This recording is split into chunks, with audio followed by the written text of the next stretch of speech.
E aí, galera, esse é o Escuta Aí Podcast, eu sou Jair Júnior e do meu lado Jusnei Fernandes. Isso. E esse é o podcast com o apoio de Artes Construção e Serviço, Goiabeiras Veículos, Mestre da Coxinha do Shopping VG, Palmeiras Goiânia e 65 Box. Realização edital Movimentar, Programa Mais Mato Grosso e CECEL, Secretaria de Estado de Cultura, Esporte e Lazer. E aí, o galera, nosso papo, como a né, gente Jair, tava no falando na episódio semana anterior, ficou uma coisa no ar. Eu quero saber o que aconteceu aí, o que tá rolando. Eu sei que era sobre os espaços culturais que a gente tem aqui em Cuiabá, né? A Lindsay, ela vai falar um pouco sobre o que ela acha desses espaços culturais e dessa interação com a periferia e os espaços culturais que estão centralizados, né? Então, eu acho os espaços culturais do município, né, de Cuiabá e do estado, algo assim. Agora foi reformada ali a Praça 8 de Abril, foi reformada a Praça Santos Dumont, então quer dizer, o Beco do Candeeiro, Casa Cuiabana. então a Casa Cuiabana. Então, o que acontece? Reformaram os espaços, mas quais são as ações culturais voltadas para esses espaços? Né? E se tem ações culturais, qual será o acesso das pessoas que não fazem parte ali do núcleo, do centro, até esses espaços culturais? Então, eu acho que nós, produtores culturais, também já temos que pensar um pouco nisso daí. Né? Porque a gente precisa fazer as ações culturais e abrir para todos, para que todos que sejam viabilizar, uma coisa né? mais, Não adianta só apresentar. Agora, nessa, quando eu vou produzir uma ação cultural voltada para esses espaços, eu preciso ter em mente que eu preciso atingir outros segmentos, outras regiões, outros bairros, né? E como que a gente faz isso? Né? Como que nós vamos trabalhar o acesso dessas pessoas, sendo que o ônibus só é até meia-noite. 11 horas, meia-noite. 0 horas. Tem aquele 0 horas ainda? Corujão, né? Corujão, o antigo Corujão. ainda tem o Corujão. Aqui é a Tuiuiução, no caso. Né? Porque Coruja não fazia muito parte, mas o Tuiuiuzão, né? Aí o Uber, no preço que tá o combustível, Uber que não tem aquele kit gás, cancela a corrida. Né? Então, como que a gente vai fazer isso? Como é que chega? Como, Vini? Então, eu acho que é uma discussão muito válida, né? Porque, por exemplo, eu acho que cada vez mais a gente tem que pensar, como a gente estava falando no último episódio, nessa conexão com a periferia, né? Com essa conexão com as pessoas. As pessoas geralmente são muito conectadas ao seu bairro, principalmente a galera da periferia, por exemplo. Eu me recordo de uma questão, que, por exemplo, eu tenho uma amiga que a primeira vez que ela saiu do bairro Pedra 90 para vir para o centro de Cuiabá, para conhecer o centro de Cuiabá, foi quando ela terminou o ensino médio e veio para trabalhar. Então, assim, as pessoas estão muito conectadas com o lugar onde elas moram, com a região onde elas moram. Muitas delas trabalham naquela região, vivem naquela região, então, muitas vezes não tem muito um tempo para procurar esses espaços culturais. Ou se conhecem esses espaços culturais, não se sentem abraçadas por esses espaços culturais. Não por questões financeiras, por exemplo. Porque, por exemplo, a gente tem programações em teatro que são gratuitas, totalmente gratuitas. Mas, assim, será que uma pessoa da periferia, que tá lá no bairro Pedra 90, que passa ali de ônibus na frente do Cine Teatro todos os dias, quando vai pro serviço e volta, que vê lá quando tem apresentações artísticas, que tem lá o governador presente, o secretário de cultura, né, personalidades muito bem vestidas, pessoas assim, da alta classe, ela não se sente muitas vezes abraçada e acolhida naquele espaço. Nem à vontade. E também, às vezes, não tenho roupa pra ir num espaço desse, né? Que eu vou ter umas Exato. pessoas muito bem vestidas, muito bem, né? Então, assim, eu acho que nós, como produtores culturais, como a Lindsay falou, temos que cada vez pensar Nessa comunicação, né? Como chegar. Em que momento a gente tem que ir até encontro ao nosso público, né? Buscar novos públicos, né? Mostrar para o público, para as pessoas, que existem outras formas de culturas, que existe música boa aqui na nossa região, no nosso estado, que existe espetáculos de teatro, de música, de dança. E também eu acho que também falta muito uma questão, né, do poder público como um todo pensar de que maneira que a gente pode pensar nos espaços da periferia, ou criar espaços culturais e sociais na periferia, nos bairros, né, onde que de certa forma vai ficar mais fácil para a população se conectar.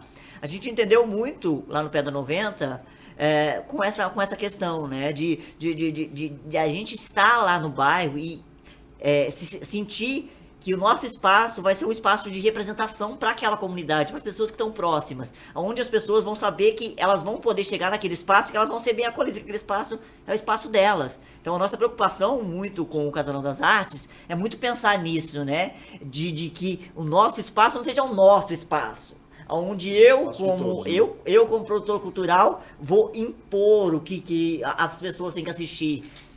Mas assim, que as pessoas procurem nosso espaço e sentem que aquele espaço seja o espaço de casa, o espaço delas, e que elas também tenham o anseio de buscar o que elas querem assistir lá, o que elas querem receber de cultura, e também ter essa experiência também com outras culturas. Como é que eu posso obrigar uma pessoa, por exemplo, a ouvir uma MPB se ela não tem muita relação com essa música? Se é uma coisa, se o universo que ela vive, que ela está conectada na periferia, não é esse universo dela. Então, assim, de certa forma, a gente também tem que ter essa conexão com as nossas crianças, principalmente, né? Eu acho que desde da primeira infância até essa evolução, né? Também com o público da terceira idade, de ter essa através conexão, da sua vivência, né? Teve uma polêmica quanto a isso, eu acho que foi alguma coisa da Anitta que ela lançou, né? E aí alguém criticou, alguém falando, Tom Jobim, o barquinho no Leblon. Então ela não via lá da comunidade dela o barquinho deslizar no Leblon, né? Então assim, a gente tem que fomentar essa cultura através da vivência de cada um onde ela vive. Sim. Né? E se identificar com aquilo. E os gostos também são moldados, né? Desde a infância. Exato. Então você vai aprendendo o que você gosta, o que você não gosta. Todo mundo tem uma diferença, né, de gostos, tanto musicais, tanto artísticos, tanto culturais, né? Então, assim, não quer dizer que, por exemplo, eu não posso levar uma MPB pra periferia porque ninguém vai gostar de lá. Não, tem gente que gosta. Por exemplo, eu tenho alunos lá de teatro, por exemplo, que fazem aula com a gente lá, que são muito fãs de MPB, que gostam de MPB, que gostam desse tipo de música, assim como gostam de funk, assim como gostam de sertanejo, assim como gostam de outras formas de música e outras formas artísticas também. Então, assim, às vezes dar o acesso a essas pessoas, né? E não somente centralizar as ações artísticas. Em uma coisa só, né? Mas, um local só. E às vezes não é uma culpa, por exemplo, do sindicato, do governo do estado, ou dos artistas, assim, mas é uma questão de se pensar, de parar para se analisar, né? De que maneira que eu posso democratizar mais a minha arte como artista, né? De que maneira que eu posso levar essa minha arte para as pessoas realmente, né? Então, tudo isso uma coisa que tem que se pensar em discutir. Eu acho que deveria haver uma identificação, cada setor, né? Uma identificação do potencial cultural daquele local. Sim. E aí, o Estado e o município desenvolver ações que vão de encontro a essas identificações. Porque tem bairro que tem, funk, hip hop, capoeira, teatro, que pode ser desenvolvido essas situações. Né? Vamos fazer isso. E aí o Estado e o município designam ações que vão de encontro a essas situações, porque como você disse, tem bairro, tem local que não se identifica com o Lambadão, mas tem outro que se identifica. Então vamos fazer ali. Você está entendendo? Então eu penso que o que precisa nesse momento são dessas surgência desse potencial cultural em cada região. E aí, depois a gente faz um grande circula, né, com várias ações. E quem que pode contribuir com isso? Você acha que são os produtores culturais ou é o fazedor de cultura? Que eu digo fazedor de cultura, quando eu digo são gestores públicos. Não, eu acho o seguinte, primeiro esse levantamento tem que ser uma coisa que tem que ser sugerida, né? Eu acho que, na verdade, como eu falei, eu acho que não tem um culpado específico. Não vou poder falar que é a culpa do poder público, é a culpa do Estado, é a culpa dos artistas. Tem que ter uma conversa, eu acho que é uma união, né? É uma conexão entre tudo isso. Porque, por exemplo, aí eu já penso numa outra questão. Por exemplo, nesse momento de pandemia, a gente começou, como a gente teve que fechar o nosso espaço praticamente, a gente teve que pensar de que maneira que a gente poderia se reinventar para continuar levando as ações culturais e artísticas na periferia. Porque, por exemplo, a gente chegou no momento que começou a pandemia, a gente não podia, por exemplo, fazer uma oficina online com nossos alunos. A gente tem aluno que não tem celular. Imagine acesso à internet. Exato. Os professores tiveram muita dificuldade. E aí a gente também teve uma questão de conversar com os artistas que estão lá na comunidade, de conhecer esses artistas da comunidade e saber deles qual é o anseio deles também e como que eles lidam com a arte deles. E aí a gente chegou numa encruzilhada de, por exemplo, o artista próprio da periferia também chega num momento onde ele se sente desamparado, sem saber para onde caminhar. Que, por exemplo, ele tá lá com, por exemplo, vamos pensar assim na galera do hip hop, que assim, é uma coisa que é muito viva lá, porque tem as batalhas e tal, que acontece na periferia. Chega essa galera da batalha, que chega um certo momento da vida dele, que ele já tá chegando numa certa idade, onde ele vai ter que começar a escolher se eu vou continuar fazendo arte Vou trabalhar. ou trabalhar, ou sobreviver. Porque, por exemplo, ele não sabe, não conhece dos editais, não sabe como é que funcionam os editais, não sabe fazer um projeto, não sabe nem que existe projeto, que ele pode financiar a arte dele e sobreviver da arte dele. Então, de que maneira que eu posso apoiar esse artista, né, da comunidade e dizer pra ele, não, ó, o governo do estado tem políticas públicas pensadas para os artistas. Você pode sonhar, né, o Você seu pode sonhar, sonho, você pode né? sobreviver de arte, você pode tornar a sua arte uma profissão. No Brasil é um pouco difícil, mas pode. Não, mas pode, mas assim, às vezes se torna difícil porque por essa questão, por exemplo, às vezes o artista, a gente não tem, esses artistas acabam tendo que abandonar a sua arte para fazer outra coisa. Pra Porque sobreviver.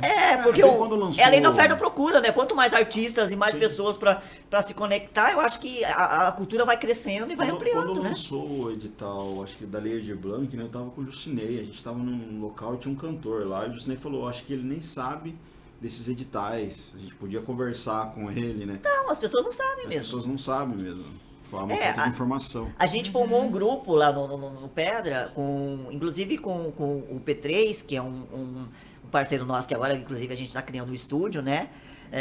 Que vai acontecer lá no nosso espaço, que vai estar lá no nosso espaço, um estúdio de música, de audiovisual também, para tanto capacitar esses jovens, esses novos artistas, ou a comunidade também para trabalhar com edição de áudio, de vídeo, né, tornar isso o que é facilidade para eles, o que eles não têm noção de como eles podem profissionalizar, mas se profissionalizarem nessa área.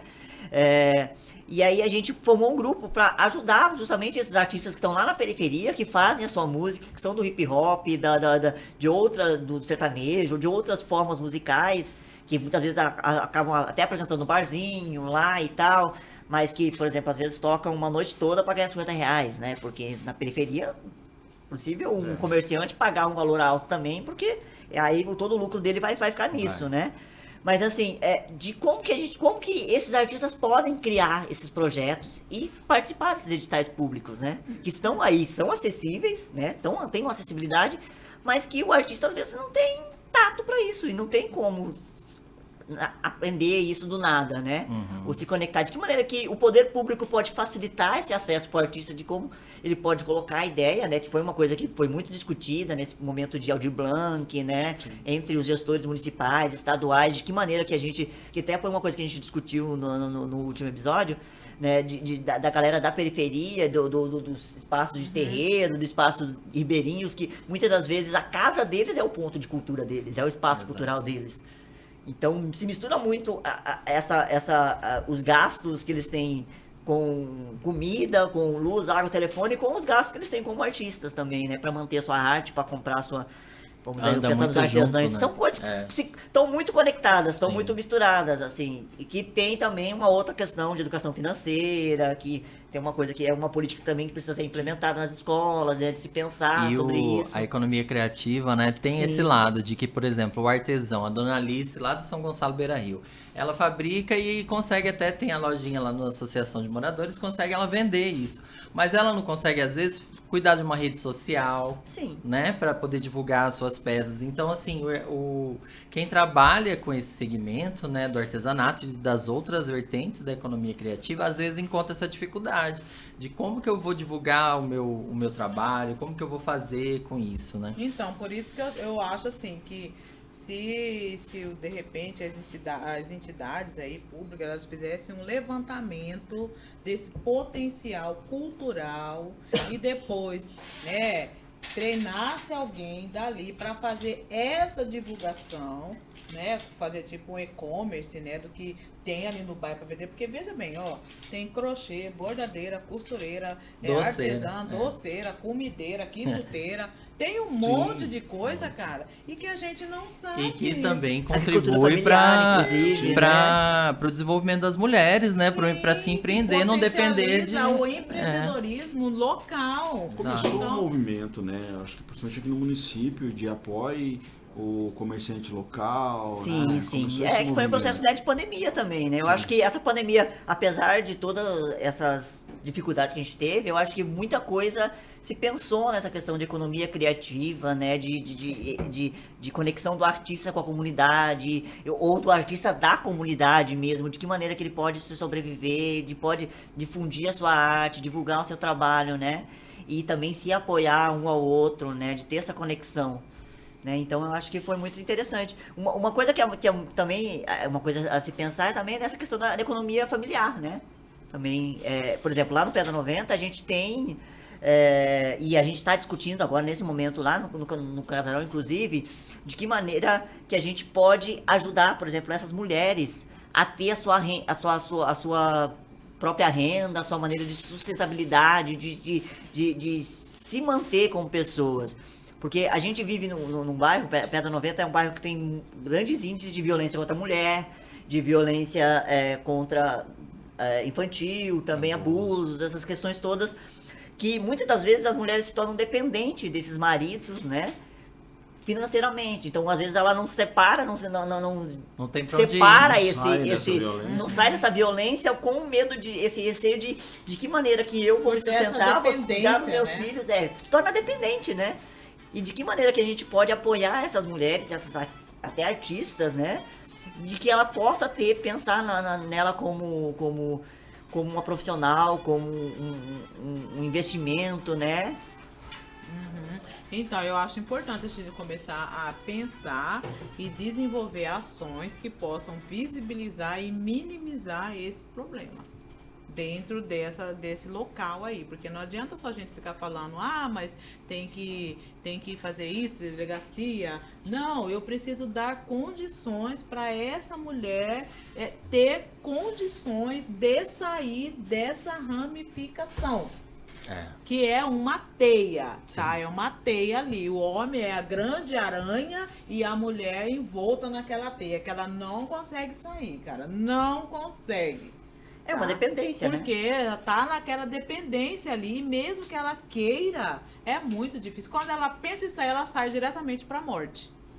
Porque aí o homem mata, o homem bate, e o homem, cara, ele não quer saber qual é a consequência. Porque se ele pensasse na consequência, talvez esse fato impedisse ele de cometer o ato, mas ele não pensa. Não tem. Então eu acho o seguinte, que talvez isso esteja também um pouco conosco, produtores culturais, de fazer, de pelo menos tentar visibilizar essas ações e criar, né, ir até os órgãos para a gente ter mais acesso, né, e tentar também trazer ações voltadas para essa questão da economia, porque é uma economia solidária, né, porque as mulheres têm essa questão, para que elas possam ser empreendedoras dos seus próprios caminhos.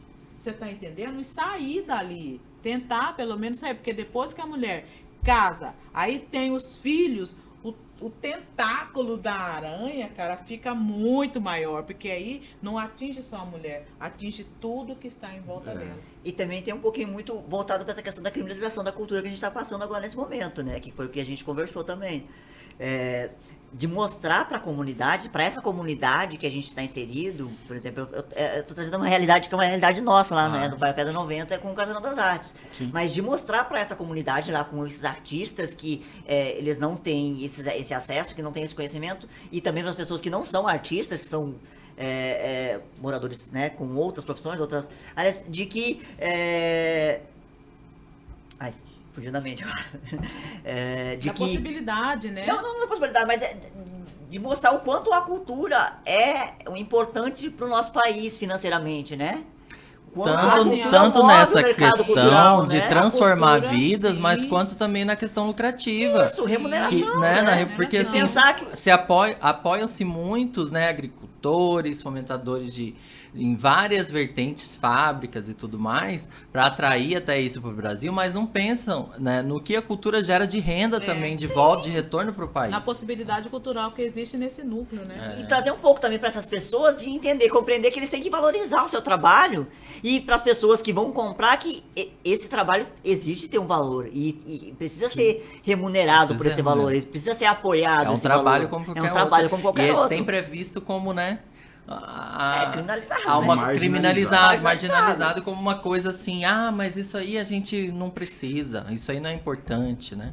E como a gente vê que as ações que vocês fazem sempre são importantes e relevantes e realmente transformam vidas, né? E isso que evidencia e até o artista. quem vende a sua arte, né? Porque são. às vezes acaba colocando a arte como uma coisa menor, né? Uma coisa de Exato. baixo valor, né? Pensando somente no que ela gastou para isso, mas assim, sem pensar nessa questão de lucro também, porque às vezes ela sabe e acredita que as pessoas não vão valorizar a sua cultura, né? Não vão valorizar a sua arte. E eu acho que é essa compreensão de fazer as pessoas compreender o quanto a cultura tem o seu valor, né? Qual o valor realmente da cultura, qual o valor do artesanato, qual o valor da música, qual o valor do teatro, qual o valor de ter essa valorização, né? Da arte, da cultura. Uma das nossas vertentes, né, Jair, nesse podcast é trazer quem veio primeiro, quem veio antes de nós, né? Então a gente gostaria de saber de cada um de vocês quais são as referências, assim, de personalidades, pessoas, projetos, algumas coisas que vocês têm como referência que vieram antes e que vocês seguem esse caminho aí. De estímulo para estar fazendo cultura. Quer começar, Lindsay? E aí, Lindsay, o que você pensa, assim, que você vê como uma pessoa que é importante aqui no estado, ou na cidade, ou no Brasil, que você vê que luta com essas ações, que você segue esse caminho aí que essa pessoa já fez? Então, na verdade, quando eu comecei a ter esse insight, né, cultural, veio assim das conversas que eu tinha com o Regis, com o Cristóvão, você tá entendendo? Veio do secretário Suelmo, que uma vez pediu para eu fazer um movimento cultural voltado para a consciência negra dentro de uma Secretaria de Estado e Cultura. E aí, com essa ideia do Suelmo, eu fui até a Casa Civil para eu tentar fazer isso, mas eu não consegui, né? E eu consegui fazer lá na Secretaria de Cultura. Então, o Suelmo, por exemplo, ele foi uma pessoa que ele me acendeu uma luz para eu separar a cultura do religioso. Foi naquele momento que eu tive esse insight. E aí, sentando com o Cristóvão e com o Regis, eles conseguiram fazer, porque eu também não entendia. Então, eles conseguiram fazer com que eu abrisse a minha cabeça e buscasse um conhecimento a ponto de poder separar a cultura do religioso. E aí, uma das primeiras ações que eu participei, foi o Kizomba. Tá? Na época, acho que era, eu não lembro o nome, não sei se era o Davi, tinha uma pessoa por trás junto com o Cristóvão, então a gente fazia o Kizomba, que era fazer a rota da ancestralidade ali no centro de Cuiabá, envolvendo vários segmentos culturais. Não sei se você chegou a participar. Eu participei já do Kizomba. Então, o Kizomba tinha esse intuito de visibilizar esses segmentos culturais. Então, vinha aquela caminhada grande, né? Então, vinha a banda da polícia, vinha o corpo de bombeiro, vinha os tambores, vinha a capoeira. Então, era legal aquilo ali.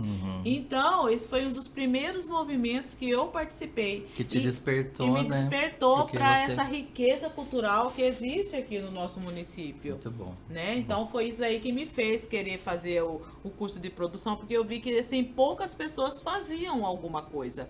Tirando, por exemplo, o Cristóvão, que foi um dos pioneiros, né, que tinha até grande diretor do MISC, né, que tinha um grupo chamado, eu não lembro agora o nome do Cristóvão, tinha um grupo. Aí o Luar. E fez o espetáculo, né? É bonito de se ver, né? É bonito de se ver. Então ele então ele samba também. Então ele com muita força, cara, porque não tem muito incentivo, não tem muito apoio. Então ele já fazia isso muito antes, né? Era um dos poucos que eu via fazendo alguma coisa voltada para esse segmento afro, esse afrocultural. E até hoje ele, né, contribui. E hoje o Cristóvão é meu parceiro, meu amigo, nós somos sempre juntos, ele faz parte da Zavagem, ele é um dos sócios fundadores. Então, eu, assim, e a questão do Suelmo também, né, que é um historiador, está sempre falando sobre isso. Então isso me despertou. Eu não sabia da minha capacidade de articulação que eu tinha. Então, em uma secretaria, naquele tempo, em 2015, né, eu consegui tive todo um envolvimento, nem eu sabia disso, né, e aí eu queria fazer naquela, falei, vou fazer a lavagem das cadeiras, ela falou, não, Lindsay, tem que fazer uma coisa cultural, e aí eu falei, gente, o que é o cultural, né, como? Chamei o Cristóvão explicou, então vamos fazer, então fizemos lá, levamos os tambores, a capoeira, teve uma moça que cantou, agora não lembro o nome dela, e teve uma roda de samba, então foi muito legal. Então a partir daquele momento eu comecei a pensar, a minha mente era mais voltada para essa questão cultural afro. E aí logo depois veio o curso, né, no MT Escola de Teatro, eu fui uma das primeiras que foi inscrita, né, e aí teve toda essa entrevista, né, por que eu queria fazer esse curso? Porque eu identifiquei naquele momento o potencial cultural que existe aqui no estado de Mato Grosso. A gente ainda consegue fazer, ainda tem muita coisa para fazer. Tem muito parece campo, ser né? difícil, parece ser impossível, mas não é. Se a gente for comparar com os outros estados, né, a gente vai ver que aqui em Cuiabá a gente ainda consegue fazer muita coisa. E você, Vini? Quais Então, são as suas referências, assim? Na verdade, assim, como eu sou comecei em duas áreas diferentes, né? Eu comecei com social, né? Nesse projeto social que eu participava do Agente Jovem, né? Que a gente também começou nessa mesma discussão que a gente está trazendo agora, dessa questão de pensar em como valorizar a minha arte, porque quando esse projeto era até aos 17 anos. Aí, quando a gente chegou nos 18 anos, que chegou no momento de falar assim, não, agora vocês não estão mais vinculados a esse projeto social. E nesse projeto social a gente fazia apresentações meio que a delivery. As secretarias, os eventos chamavam a gente, eu queria um espetáculo que falasse sobre a saúde, gravidez e adolescência. A gente ia lá, criava uma coisa e levava e apresentava. E aí quando chegamos nesses 18 anos, que a gente se desvinculou desse projeto, aí a gente chegou no empate de, peraí, aí como que a gente vai cobrar agora pra fazer teatro? A gente não sabe cobrar. Como é que a gente vai cobrar pra continuar fazendo o que a gente já faz? Sim. Né? Então, aí a gente chegou nesse impasse, não, como é que a gente vai valorizar a nossa arte nesse momento? E não sabia como fazer, né? E aí depois, quando eu entrei com o Tibanaré, né, que eu comecei a trabalhar com a Fernanda, com o Jefferson, que eu fui compreendendo um pouco mais desse universo cultural, né, de como que as coisas funcionam, de como tem esse trabalho de diálogo, né, de conexão, de articulação com as secretarias, com o poder público, né, com as empresas. Então, aí que fui aprendendo realmente como que as coisas funcionavam, né? Mas isso com toda a referência de quem já era antes do teatro, com o Sandro Lucose, né? Que foi um grande produtor com o Mosaico, e outros produtores culturais, assim, com a professora Lúcia Palma, que eu tive o prazer de fazer aula com ela no FMT, que ela também foi uma grande apoiadora, né? Lúcia dessa Palma, galera. Luiz Carlos, Cibele Bucique, você tá entendendo? Então são referências. E aí, assim, quando eu comecei a trabalhar com o Tibanaré, eu comecei a compreender um pouco mais, né, dessa questão cultural, né, pegando essa referência da professora Lúcia Palma, né, do São Lucose e outros, né, grandes referências aqui do teatro de Mato Grosso, da cultura de Mato Grosso. E aí, quando chegou no ano 2013, que a gente pensou, não, vamos criar o Casarão das Artes. E aí, como é que a gente vai fazer isso? Como é que a gente vai criar um espaço cultural? A gente tinha a referência, por exemplo, da Cibele e tal, mas assim, ainda o instituto que a Cibele tem, o INCA, desenvolve uma ação que é diferente do que a gente pensava, do que eu pensava pro Casarão das Artes. Aí eu comecei a beber de fontes de grupos e de espaços culturais e artísticos que eu fui pesquisando, né? Eu já tive, graças à professora Lúcia Palma, conheci o Guti Fraga, Nós no Morro, lá do Rio de Janeiro, né? Da favela do Vidigal, né? Que foi o pessoal que fez o Cidade de Deus e tudo, né? Toda essa galera toda. E assim, eu tive o prazer de conhecer ele, então eu já sabia, já tinha uma referência de onde começar a procurar, né?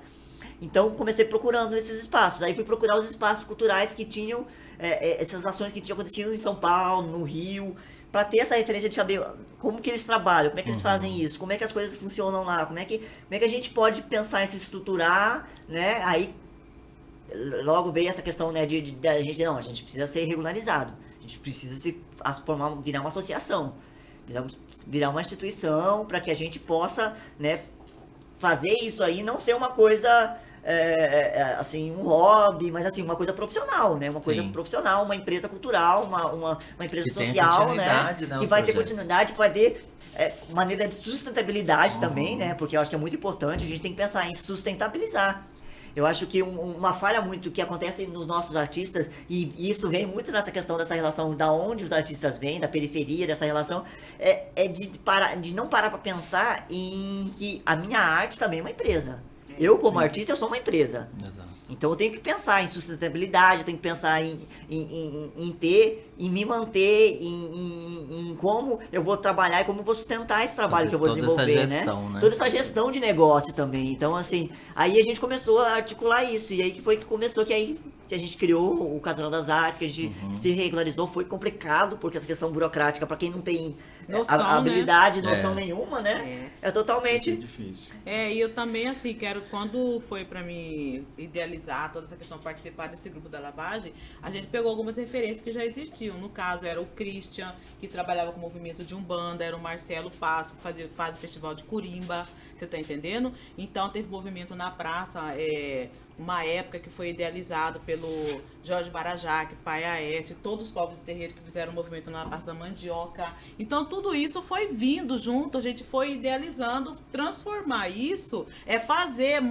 criar mais um movimento cultural, Sim. né? Que tivesse uma conexão com o que já existia. Então, essas pessoas também é muito importante que a gente fale um pouco delas aqui, porque elas vieram Sim. primeiro do que Do que eu. a Com gente. certeza. Gente, infelizmente, nosso tempo acabou.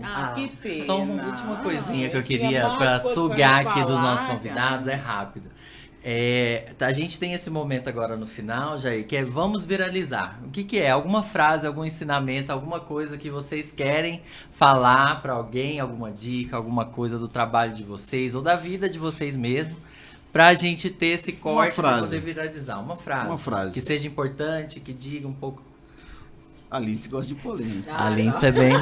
Gente, da onde que você tirou esse negócio de E aí, Vini? Isso é difícil, é uma É frase difícil. para... Frase, alguma frase. coisa, alguma fala assim importante que vocês acham que caberia pra gente finalizar?